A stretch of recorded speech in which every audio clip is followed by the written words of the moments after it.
सुबह की नमाज के बाद दमिश्क के लोग बाजारों और मकानों की छतों पर खड़े मोहम्मद बिन कासिम के फौज का जुलूस देख रहे थे। दुनिया की तारीख में यह पहला वाकया था कि एक दूर अफ्तादा मुल्क पर हमला करने वाली फौज की क़यादत एक 17 साल नौजवान के सुपुर्द थी। दमिश्क से लेकर बसरा तक रास्ते के हर शहर और बस्ती से कई कमसिन लड़के, नौजवान और बूढ़े इस फौज में शामिल हुए। कुफा और बसरा में मोहम्मद बिन कासिम की रवानगी की इतला मिल चुकी थी और नौजवान औरतें अपने शोहरों, माएँ, अपने बेटों, लड़कियां अपने भाइयों को नौजवान सलार का साथ देने के लिए तैयार रहने पर आमादा कर रही थी। गयूर कौम की एक बेकस पेट की फरियाद बसरा और कुफा के हर घर में पहुंच चुकी थी। बसरा की औरतों में जुबैदा की तबलीग के बायस जज्बा जहाद पैदा हो चुका था और के नाहिद का मसला कौम की हर बहू बेटी का मसला है। नौजवान लड़कियां मुख्तलिफ मोहल्लों और कूचों से जुबैदा के घर आती और इसकी तकरीर से एक नया जज्बा लेकर वापस जाती। और अभी सेहत के बावजूद मोहम्मद बिन कासिम की वालदा बसरा की मुअम्मर औरतों की एक टोली के साथ जहाद की तबलीग के लिए हर मोहल्ले की औरतों के पास पहुंचती। जुबैदा ने चंद नए सिपाहियों को घोड़े और इसला जात बहम पहुंचाने के लिए अपने तमाम जेवरात बेच डाले। बसरा के तमाम अमीरों गरीब घरानों की लड़कियों ने इसकी तकलीद की और मुजाहिदीन की आनत के लिए बसरा के बैतुल माल को चंद दिनों में सोने और चांदी से भर दिया। इराक के दूसरे शहर की खवातीन ने भी इस कार्य खैर में बसरा की औरतों से पीछे रहना गवारा न किया और वहाँ भी लाखों रुपए जमा हो गए। मोहम्मद बिन कासिम ने बसरा में 3 दिन कयाम किया। इसकी आमद से पहले बसरा में हजाज बिन यूसुफ के पास मकरान के गवर्नर मोहम्मद बिन हारून का ये पैगाम पहुंच चुका था कि अबैदुल्लाह की क़यादत में 20 आदमियों का जो वफद दैबल भेजा गया था, इसमें से सिर्फ 2 नौजवान जान बचाकर मकरान पहुंचने में कामयाब हुए हैं। बाकी तमाम दैबल के गवर्नर ने कत्ल कर दिया है। इस खबर ने बसरा की अवाम में इंतकाम की सुलगती आग पर तेल का काम दिया। दमिश्क से रवानगी के वक्त मोहम्मद बिन कासिम की फौज की तादाद कुल 5000 थी, लेकिन जब वो बसरा से रवाना हुआ तो इसकी लश्कर की मजमूई तादाद 12000 थी, जिनमें से 6000 सिपाही घुड़सवार थे और 3000 पैदल और 3000 सामान रसद के ऊँटों के साथ थे। मोहम्मद बिन कासिम शराब से होता हुआ मकरान पहुंचा। मकरान की सरहद अबूर करने के बाद लसबेला की पहाड़ी इलाके में उसे बहुत सी मुश्किलात का सामना करना पड़ा। भीम सिंह 20,000 की फौज के साथ लसबेला के सिंधी गवर्नर की आनत के लिए पहुंच चुका था। इसने एक मजबूत पहाड़ी किले को अपना मरकज बनाकर तमाम रास्तों पर अपने तीरंदाज बैठा दिए। अपनी बाप की मुखालफत के बावजूद वो राजा को इस बात का यकीन दिला चुका था कि उसके 20,000 सिपाही 12,000 मुसलमानों को लसबेला से आगे नहीं बढ़ने देंगे। मुसलमानों के पहाड़ी इलाके में दाखिल होते हुए भीम सिंह के सिपाहियों ने अका दुका हमला शुरू कर दिए। 30-40 सिपाहियों का गिरोह अचानक किसी टेले या पहाड़ी से नमूदार होकर आन की आन में मोहम्मद बिन कासिम की फौज के किसी न किसी हिस्से पर तीर और पत्थर बरसाकर गायब हो जाता। घोड़ों के सवार इधर उधर हटकर अपना बचाव करते, लेकिन शतर सवार दोस्तों के लिए ये हमले बड़ी हद तक परेशान कुन साबित हुए। बाजुकात बदकार इधर उधर भागने वाले ऊँटों को मुनज़्ज़म करना हमला करने वालों के ताक़ुब से ज्यादा मुश्किल हो जाता। मोहम्मद बिन कासिम ने यह देखकर हलावल के प्यादा दस्तों की तादाद में इजाफा कर दिया, लेकिन हमलावरों की एक जमात आगे से कतराकर भागती और दूसरी जमात पीछे से हमला कर देती। एक गिरोह किसी टीले पर चढ़कर लश्कर के दाएं बाजू को अपनी तरफ मतवज्जह करता और दूसरा बाएं बाजू पर हमला कर देता। जो मोहम्मद बिन कासिम की फौज आगे बढ़ती गई, इन हमलों की शिद्दत में इजाफा होता गया। रात के वक्त पड़ाव डालने के बाद शब खून के डर से कम एक चौथाई फौज को आसपास के टीलों पर काबिज होकर पहरा देना पड़ा।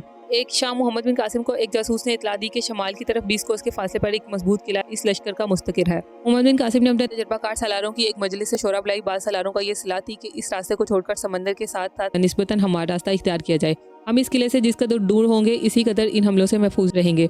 लेकिन मोहम्मद बिन कासिम इनसे मुत्तफिक न हुआ। इसने कहा, जब तक ये इलाका दुश्मन से पाक नहीं होता हमारा आगे बढ़ना खतरे से खाली नहीं। हमारा मकसद दैबल तक पहुंचना नहीं, सिंध को फतह करना है और यह किला इनके दफा की अहम चौकी है। मुझे यकीन है कि इस किले के फतह हो जाने के बाद दुश्मन ये तमाम इलाका खाली करने पर मजबूर हो जाएगा और दुश्मन की जो सिपाही यहाँ से फरार होंगे वो दैबल पहुंचकर एक शकीद होरदा जहनियत का मुजाहरा करेंगे। लेकिन अगर हम यहाँ से कतरा कर निकले तो इनके हौसले बढ़ जाएंगे और हमारा उकब हमेशा गैर महफूज रहेगा। हमारा पहला मकसद इस किले को फतह करना है। इस किले की फतह के बाद अगर पहाड़ियों में फैले हुए लश्कर की तादाद काफी हुई तो वो इस इलाके में हमारे साथ फैसला कुन जंग लड़ने के लिए कोशिश करेगा और इसमें भी हमारी बेहतरी है। मैं समझता हूँ कि हमारी पेशकदमी रोकने के लिए इस किले के मुहाफिजों की ज्यादा तादाद आसपास की पहाड़ियों पर मुनक़सिम है। मैं आज सूरज निकलने से पहले इस किले पर हमला करना चाहता हूँ और इस मकसद के लिए मैं अपने साथ फकत 500 प्यादा सिपाही ले जाना चाहता हूँ। अब बाकी फौज के साथ रात भर पेशकदमी जारी रखें। इसका नतीजा ये होगा कि वो लोग चारों तरफ का ख्याल छोड़कर आपका रास्ता रोकने की फिक्र करेंगे। चांदनी रात में आपके लिए आगे बढ़ने का रास्ता ज्यादा खतरनाक साबित होगा। अगर सुबह तक आपको किला फतह हो जाने की खबर मिल जाए तो आप पेशकदमी रोककर मेरे काम का इंतजार करें।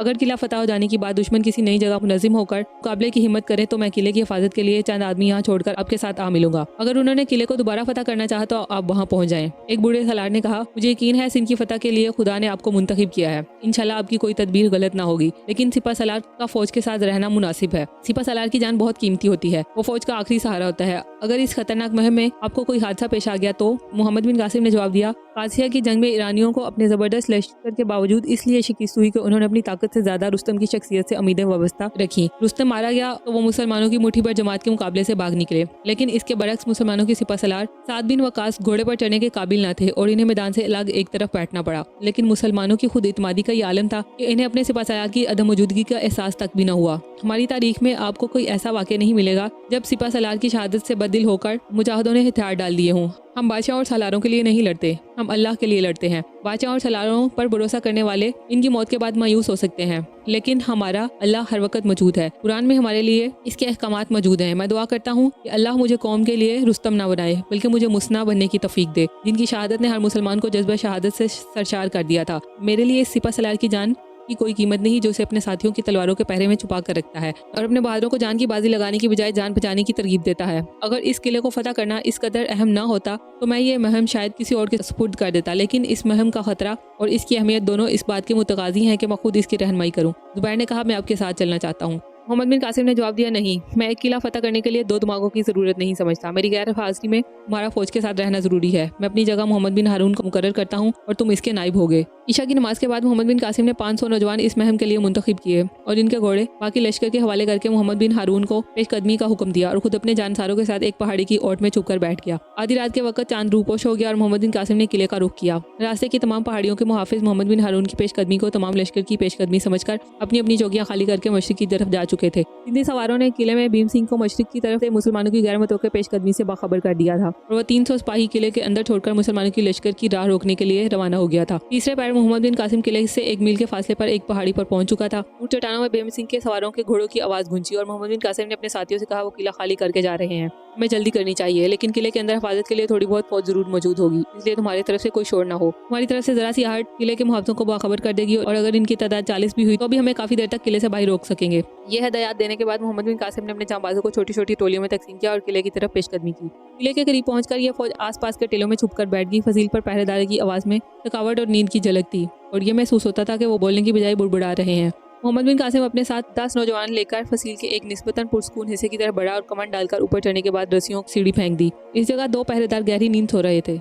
आन के आने में मोहम्मद बिन कासिम के 6 साथी फजील पर चढ़ गए, लेकिन सातों अभी ऊपर ना पहुंचा था। चंद कदम के फासले से एक सिपाही ने चौंक कर मशल बुलंद करते हुए कहा, कौन है? दूसरे सिपाही ने चिल्लाकर कहा, दुश्मन आ गया, होशियार। मोहम्मद बिन कासिम ने अल्लाह अकबर का नारा बुलंद किया और साथ ही एक जोरदार हमले से फसील का एक बहुत सारा हिस्सा खाली करा लिया। यह नारा सुनकर किले के बाहर छुपे हुए सिपाही आगे बढ़े और कमंदे डालकर फसील पर चढ़ने लगे। किले के अंदर आराम से सोने वाले सिपाही भी अपनी तलवारें संभाल रहे थे कि मोहम्मद बिन कासिम के 50 सिपाही फसील पर पहुंच गए। पहरेदारों ने ज्यादा देर फसील पर मुजाहमत करने की बजाय अंदर जाकर गहरी नींद सोने वाले साथियों को जगाना ज्यादा मुनासिब ख्याल किया और उन्होंने ज्यादा देर डट कर लड़ने पर एक सरुंग के रास्ते फरार होने को तरजीह दी। सरुंग बहुत तंग थी, तमाम सिपाही बैक वक्त इसमें घुसना चाहते थे। बाज ने मायूस होकर किले के दरवाजे खोल दिए और कोई पैदल और कोई घोड़े पर सवार होकर किले से बाहर निकल आया। किले का दरवाजा खुलता देखकर मुसलमान भी फसील पर चढ़ने का ख्याल तौर करके इसकी तरफ बढ़े और ज्यादा आदमियों को फरार का मौका न मिल सका। दुश्मन ने चारों तरफ से मायूस होकर तलवारें सूंघ ली, लेकिन थोड़ी देर मुकाबले के बाद अपने हथियार डाल दिए। किले के अंदर सुरंग में जमा होने वाले सिपाही बुरी तरह एक दूसरे से दस्तों गिरबार हो रहे थे। इनका शोर सुनकर मोहम्मद बिन कासिम एक पहरेदार की नीचे गिरी हुई मशल उठाकर चंद सिपाहियों के साथ मुख्तलिफ कमरों में से गुजरता हुआ एक तहखाने के एक दरवाजे तक पहुंचा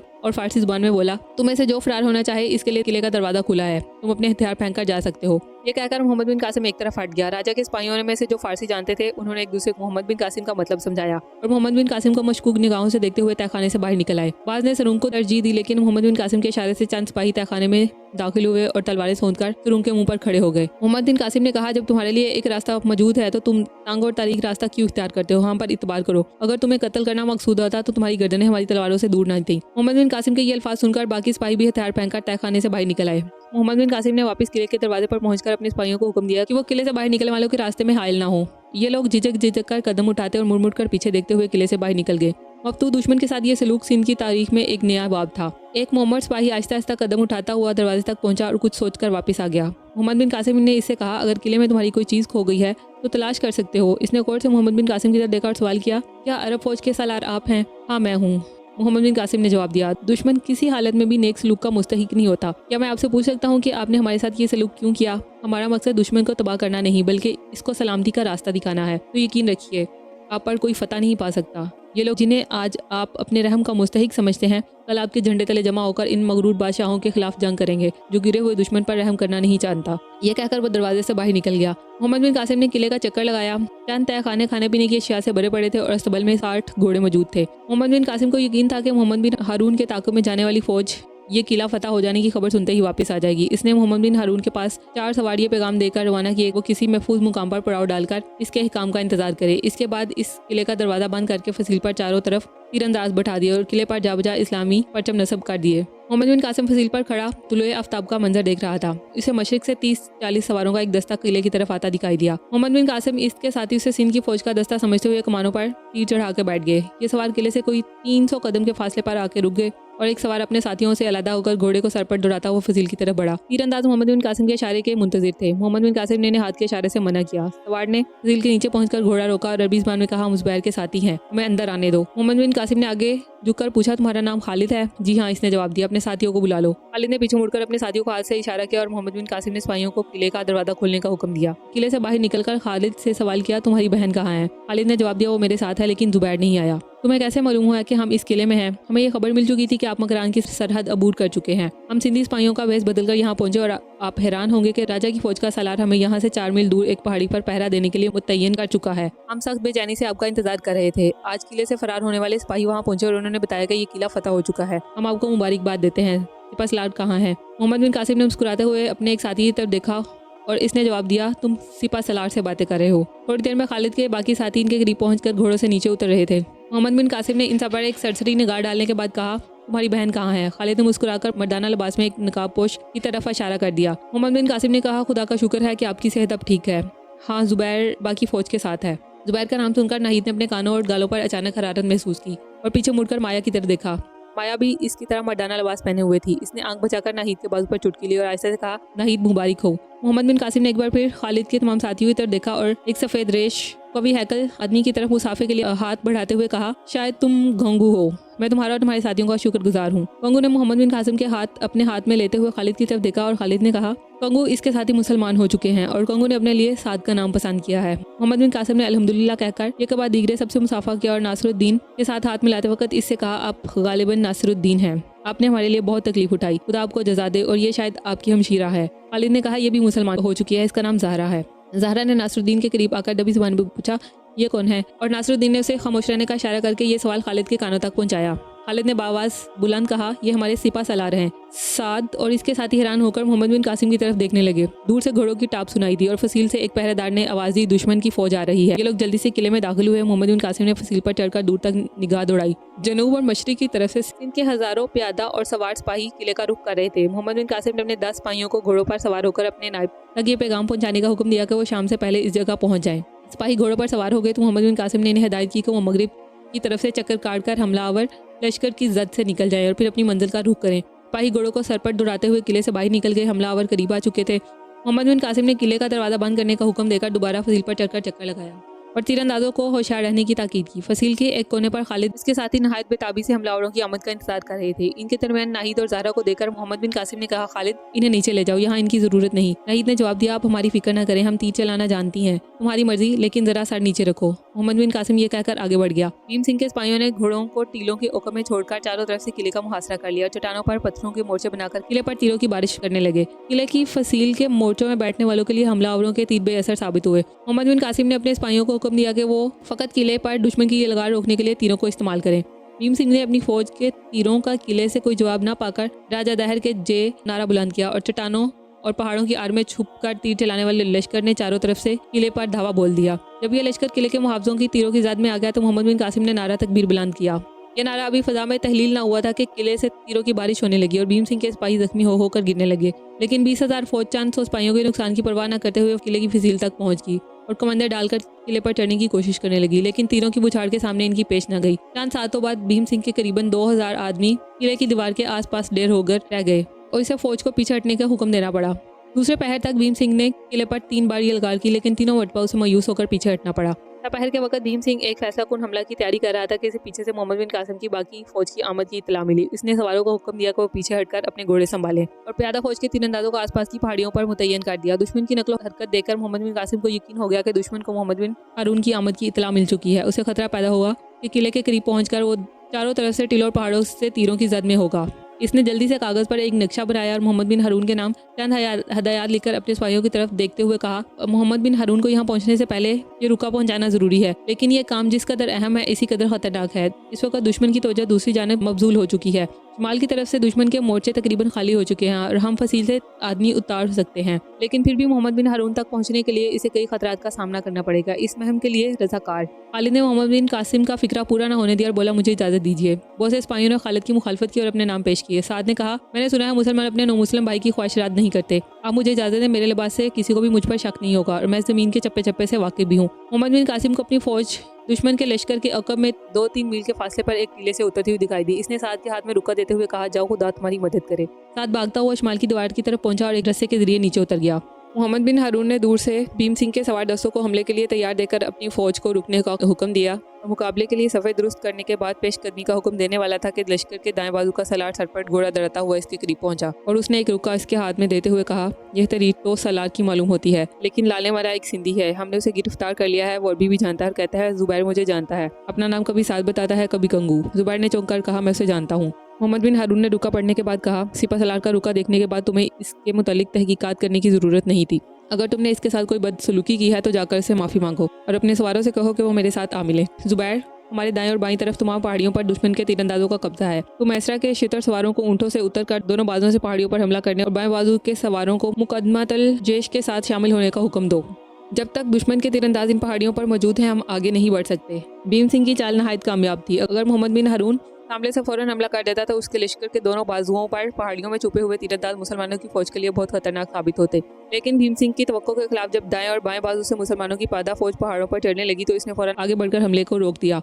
किले के अंदर मोहम्मद बिन कासिम इस मौके का मुंतजिर था। उसने 50 सिपाहियों को किले की हिफाजत पर मुतय्यन किया और बाकी फौज को किले से बाहर निकालकर दुश्मन पर उकब से हमला करने के लिए तैयार रहने का हुक्म दिया। सवार और पैदल सिपाही किले के दरवाजे पर जमा हो गए। मोहम्मद बिन कासिम दरवाजे के सुराखों में से दोनों अफवाज की निकलो हरकत देखने लगा। खालिद, नासरुद्दीन और इसके साथी भी किले में ठहरने वाले सिपाहियों से खुद ज़ीरे और अरबी लिबास हासिल करके घोड़ों पर सवार हो गए। अचानक नाहिद और ज़हरा कील कांटे से लेस होकर एक कमरे से निकली और दरवाजे के पास पहुंचकर खड़ी हो गई। खालिद ने कहा, नाहिद, ज़हरा, जाओ, किले के बाहर तुम्हारा कोई काम नहीं। नासरुद्दीन ने इसकी तायद की।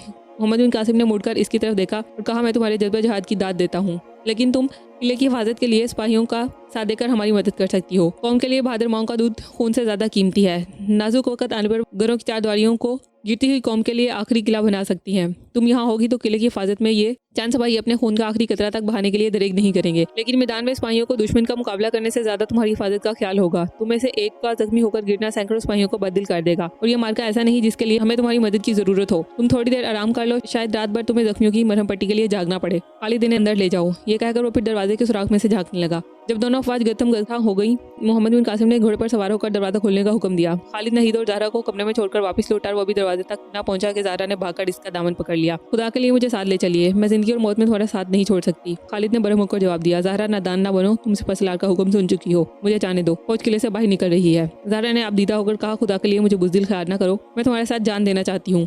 ज़हरा, मुझे छोड़ दो। ये कहते हुए इसने ज़हरा के हाथ झटक दिए, लेकिन वो फिर रास्ता रोककर खड़ी हो गई। इसने आगे बढ़कर कहा, अगर आप इस सादे से महरूम नहीं होना चाहते तो मुझे क्यों महरूम रखना चाहते हैं? ज़हरा, ये मेरे अमीर असाकर का हुक्म है और जहाद में अमीर असाकर की हुक्म अदूली सबसे ज्यादा बड़ा जुर्म है। ज़हरा ने बददिल होकर खालिद का दामन छोड़ दिया और हिस्कियां लेती हुई नाहिद से लिपट गई। खालिद भागता हुआ दरवाजे तक पहुंचा। सिपाही जा चुके थे और दरवाजा बंद हो चुका था। खालिद ने पहरेदार से दरवाजा खोलने के लिए कहा, लेकिन इसने जवाब दिया कि जब तक बाहर से सालार का हुक्म ना आए मैं दरवाजा नहीं खोल सकता। खालिद के पांव तले से जमीन निकल गई। उसे ख्याल आया कि वो उसे बुज़दिल समझकर पीछे छोड़ गए हैं। इसने भागकर दरवाजे के सुराख से बाहर झांका। किले के प्यादा फौज अकब से भीम सिंह के लश्कर के दोनों बाजू पर हमला कर चुकी थी और मोहम्मद बिन कासिम 60 सवारों के हमरा बराह रास्त कल्बे लश्कर पर हमला कर चुका था। खालिद दुश्मन के लश्कर के ऐन वस्त में हलाली परचम देकर अपनी मुर्चियां बींचते हुए होंठ काटता हुआ पहरेदारों से मुखातब होकर कहने लगा, उन्होंने मेरा इंतजार किया होगा और वो समझ लिया होगा कि मैं मौत के डर से किले में कहीं छुप कर बैठ गया हूँ। खुदा के लिए दरवाजा खोल दो, मुझे जाने दो। पहरेदार ने जवाब दिया, आप इत्मीनान रखिए, सिपा सलार को ये शक नहीं कि आप बुज़दिल हैं, वरना शायद आपके कत्ल का हुक्म दे जाते। वो ये कहते थे कि लड़कियों के पास आपका ठहरना बेहतर होगा, हमें दरवाजा खोलने के लिए इजाजत नहीं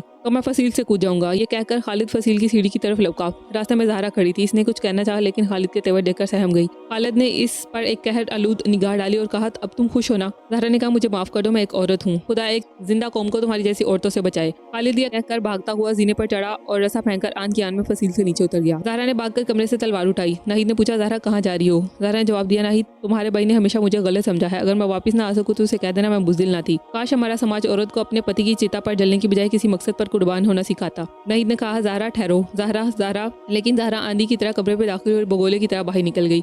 नाहिद इसके पीछे भागी, लेकिन जब तक वो जीने के करीब पहुंची वो फसील पर चढ़कर रस्सियों की सीढ़ी नीचे फेंक चुकी थी। सिपाहियों ने इसे रोकना चाहा, लेकिन इसने कहा अगर मेरा रास्ता रोका गया तो मैं फसील से कूद जाऊंगी। सिपाही परेशान होकर एक दूसरे की तरफ देखने लगे और ज़हरा नीचे उतर गई। नाहिद ने फसील पर पहुंचकर आवाजें दी, ज़हरा ज़हरा पगली ना बनो, वापस आ जाओ। लेकिन नाहिद की हर आवाज के साथ इसकी रफ्तार तेज हो गई। नाहिद ने मायूस होकर खुद नीचे उतरने का इरादा किया, लेकिन एक उम्र सीधा सिपाही ने कहा औरत का जोश अंधा होता है, अगर आपने इसका ताकुब किया तो वो बेतहाशा दुश्मनों की सफ़ों में जा पहुंचेगी। नाहिद ने मायूस होकर एक सिपाही से तीरों कमान मंगवाया और फसील के एक मोर्चे में बैठ गई। एक घोड़ा अपने सवार को मैदान में गिराकर इधर उधर भाग रहा था। ज़हरा ने भागकर इसकी लगाम पकड़ी और इस पर सवार हो गई। इसे घोड़े पर देखकर नाहिद को कदरे इत्मीनान हुआ। वो इसकी सलामती के लिए दुआएं मांगने लगी। मुसलमानों की फौज पर भीम सिंह का फौज का पहला हमला बहुत जोरदार था और उन्हें एक तंग वादी में चंद कदम पीछे हटना पड़ा। लेकिन प्यादा फौज आसपास के पहाड़ों पर कब्जा जमाकर तीर बरसाने लगी तो इनकी लश्कर की तवज्जो दो हिस्सों में बट गई। इसी मौके पर मोहम्मद बिन कासिम ने किले का दरवाजा खोलकर उकब से हमला कर दिया और चंद सवारों के हमरा दुश्मन की सफ़ें दरम बरम करता हुआ लश्कर के कलब तक जा पहुंचा।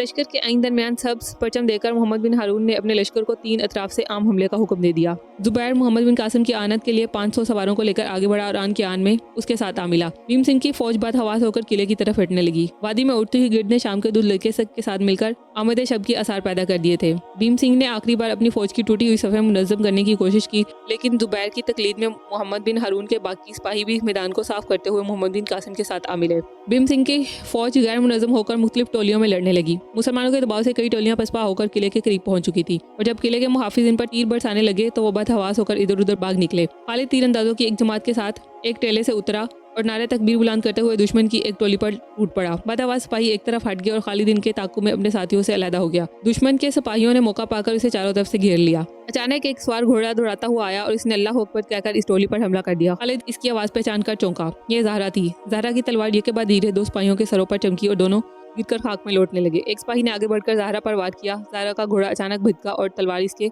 अगली टांग पर लगी। घोड़े ने चंद छलांगे लगाई और डगमगाकर गिर पड़ा। मुसलमानों के दोस्तों को करीब आधा देखकर भीम सिंह के सिपाहियों ने मैदान का ये हिस्सा भी खाली कर दिया। खालिद भागता हुआ ज़हरा के पास पहुंचा। वो घोड़े के करीब मुंह के बल पड़ी हुई थी। करीब पहुंचकर खालिद के हाथ पांव फूल गए। इसके मुंह से बैक वक्त सिसकियां और आहें और दुआएं निकली।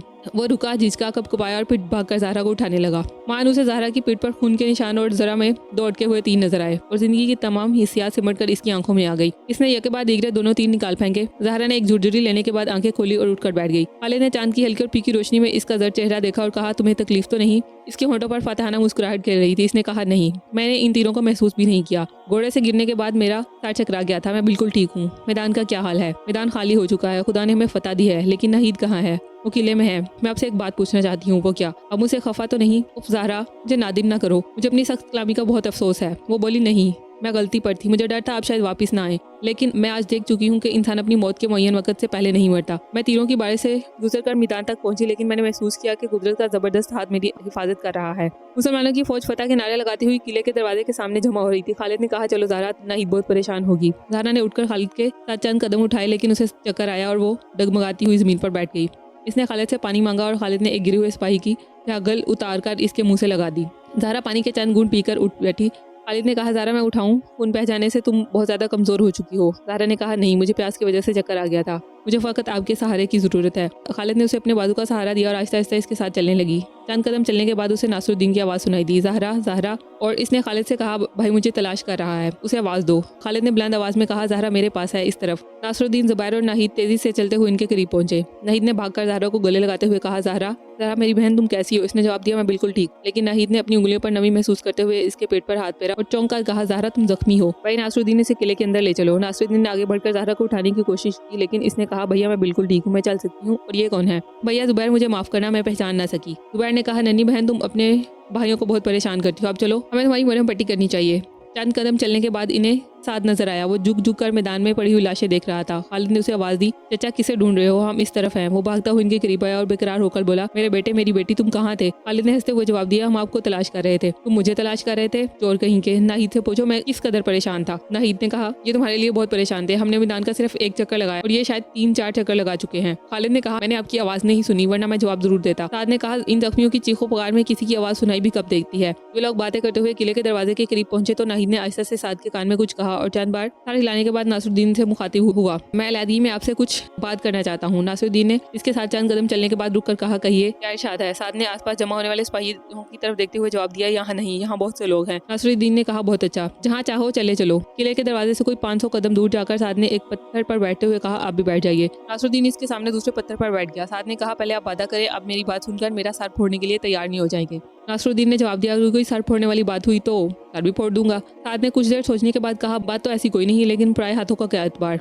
अच्छा, मैं क्या ही देता हूँ। बात यह है कि माया नहीं, ज़हरा आपकी बहन, और मेरे लिए भी वो बेटी से कम नहीं। खालिद भी मुझे बहुत अजीज है, बिल्कुल अपने बेटे की तरह, और इसे आगे मेरी समझ में नहीं आता कि मैं क्या कहूँ। मुझे डर है कि आप खफा हो जाएंगे। नासरुद्दीन ने कहा, मैं समझ गया, तुम ये कहना चाहते हो कि खालिद और ज़हरा की शादी करा दी जाए। हाँ, खुदा तुम्हारा भला करे, मैं यही कहना चाहता था। बस इतनी सी बात के लिए मुझे यहाँ तक घसीट लाए हो। साद ने जवाब दिया, मुझे ये ख्याल था कि अगर आप बिगड़ कर मेरी दाढ़ी नोचने पर आमादा हो जाएं तो दूसरे हमारा तमाशा न देखें। नासरुद्दीन ने जवाब दिया, मैं हैरान हूँ कि मुझे आपने इस कदर बुरा ख्याल किया। मुझे कंगू से नफरत थी, लेकिन साथ ही मेरे दिल में वही इज्जत है जो एक राजपूत के दिल में अपने बाप के लिए होनी चाहिए। आप जिस वक्त चाहें उनकी शादी करा सकते हैं। साद ने कहा, मैं तो चाहता हूँ कि अभी हो जाए, लेकिन ज़हरा जख्मी है। साद ने चौंक कर सवाल किया, ज़हरा जख्मी है?